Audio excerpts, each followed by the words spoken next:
আচ্ছা, আজকে আমরা শিখব কন্ডিশনাল সেন্টেন্স। তো তোমরা জানো তো কন্ডিশনাল সেন্টেন্স কি বা কন্ডিশন শব্দের অর্থ কি। আমরা সাধারণত জানি যে কন্ডিশন শব্দের অর্থ কি। কন্ডিশন শব্দের অর্থ হচ্ছে চুক্তি। তো চুক্তি আবার কি? চুক্তি হচ্ছে এক প্রকার শর্ত। আর যদি সংজ্ঞায়িত করি যে কন্ডিশনাল সেন্টেন্স কাকে বলে, তাহলে বলবো যেই বাক্যগুলো দ্বারা আমরা শর্ত প্রদান করি সেগুলোকে বলা হচ্ছে কন্ডিশনাল সেন্টেন্স। তো এই কন্ডিশনাল সেন্টেন্স হচ্ছে মোট 4 প্রকার। আমরা অনেকেই আগে শিখছি এইভাবে যে first condition, second condition, third condition এবং জিরো কন্ডিশন। তো আসলে এইভাবে বললে পরে সংজ্ঞাগুলোর সাথে এদের শ্রেণী বিভাগটা যায় না। আমরা এগুলো একটু আলাদাভাবে শিখব যে কন্ডিশনাল সেন্টেন্সে 4 প্রকার। তার মধ্যে প্রথম যে কন্ডিশনটা আছে, এই কন্ডিশনটাকে আমরা ফার্স্ট কন্ডিশন না বলে আমরা বলবো প্রবাবল কন্ডিশন। তো প্রবাবল কন্ডিশন কি? তো যেই শর্তগুলা পূরণ করা তাৎক্ষণিক সম্ভব সেই শর্তগুলোকে বলা হচ্ছে প্রবাবল কন্ডিশন।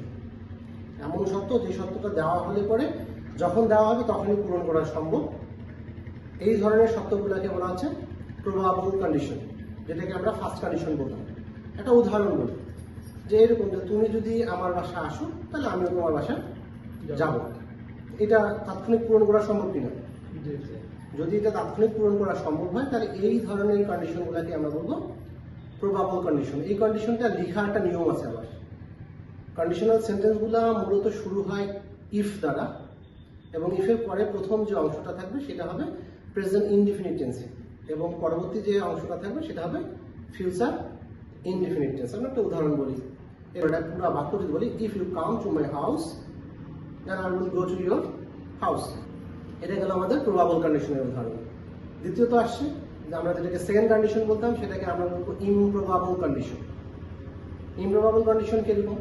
এই কন্ডিশনটা হচ্ছে এরকম, যে শর্তটা দেওয়া যখন হয় ঠিক তখন পূরণ করা সম্ভব না, অর্থাৎ তাৎক্ষণিক এই শর্তটা পূরণ করা সম্ভব না, তবে একটা সময় এই শর্তটা পূরণ করা যেতেও পারে। কিরকম? অর্থাৎ আমি যদি এখন এরকম বলি যে আমি যদি ডাক্তার হতাম তাহলে ফ্রিতে রোগী দেখতাম, বা আমি যদি শিক্ষক হতাম তাহলে ফ্রিতে ছাত্র পড়াইতাম। এই শর্তটা যখন আমি ডাক্তার না তখন তো আমি দিচ্ছি, এখন কি পূরণ করা সম্ভব? বা যখন আমি শিক্ষক না তখন তো আমি এই শর্তটা দিচ্ছি, এই শর্তটা যখন বলা হচ্ছে তখন কি পূরণ করা সম্ভব? এটা তখন পূরণ করা সম্ভব না, তবে এই শর্তটা একটা সময় পূরণ করা যেতেও পারে। অর্থাৎ ভবিষ্যতে আমি একজন ডাক্তার হতেও পারি, বা ভবিষ্যতে একজন আমি শিক্ষক হতেও পারি, তখন আমি ফ্রিতে রুগীও দেখতে পারি, বা আমি ফ্রিতে ছাত্রও পড়াইতে পারি। তো এই টাইপের বাক্যগুলোকে আমরা বলছি কি ইমপ্রবাবল কন্ডিশন।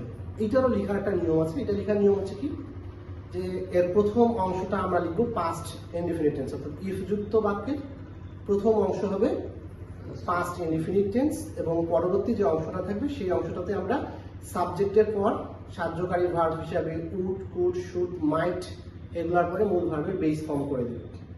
তো একটা উদাহরণ বলি, এরকম হতে পারে যে if I were rich, if I were rich, যদি আমি ধনী হতাম তাহলে আমরা I would help the poor, I would help the poor. আমি এখন গরিব মানুষ, আমি পরবর্তীতে ধনী হতেও পারি, হয়ে আমি সাহায্য করতে পারি। তাহলে এই টাইপের বাক্যগুলোকে আমরা কি বলছি? ইমপ্রবাবল কন্ডিশন। তাহলে আমরা জানলাম প্রবাবল কন্ডিশন, একটা গেল ইমপ্রবাবল কন্ডিশন, একটা হচ্ছে impossible condition. Impossible condition, impossible condition কি? অর্থাৎ যেই কন্ডিশনটা বা যেই শর্তটা কখনোই পূরণ করা সম্ভব না, এই ধরনের কন্ডিশনগুলোকে আমরা বলছি ইম্পসিবল কন্ডিশন। তো ইম্পসিবল কন্ডিশন মূলত এটা হচ্ছে একটা ফাঁকিবাজ মানুষের শর্ত, এটা কখনোই পূরণ করা যাবে না। মনে করো যে তুমি আমার কাছে টাকা ধার নিয়েছো, তুমি যদি এখন আমাকে বলো যদি আপনার সঙ্গে গতকালকে দেখা হতো তাহলে আমি আপনাকে টাকাটা ফেরত দিতাম, তো গতকালকে কি আর ফেরত যাওয়া সম্ভব? এমন কিছু শর্ত থাকে যেই শর্তটা কখনোই পূরণ করা যাবে না, সেটা হচ্ছে ইম্পসিবল কন্ডিশন।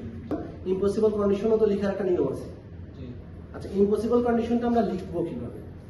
ইম্পসিবল কন্ডিশন লেখার নিয়ম হচ্ছে ইফ যুক্ত বাক্যের প্রথম অংশটা আমরা লিখবো পাস্ট পারফেক্ট টেন্সে। ইফ যুক্ত বাক্যের প্রথম অংশ হবে পাস্ট পারফেক্ট টেন্স, এবং পরবর্তী যে অংশটা থাকবে সেই অংশটাকে আমরা সাবজেক্টের পরে উড, কুড, মাইট এরপর একটা হ্যাভ ইউজ করবো, তারপরে মূল ভার্বের পাস্ট পার্টিসিপল ফর্ম ব্যবহার করবো। যেমন আমরা যদি এরকম বলি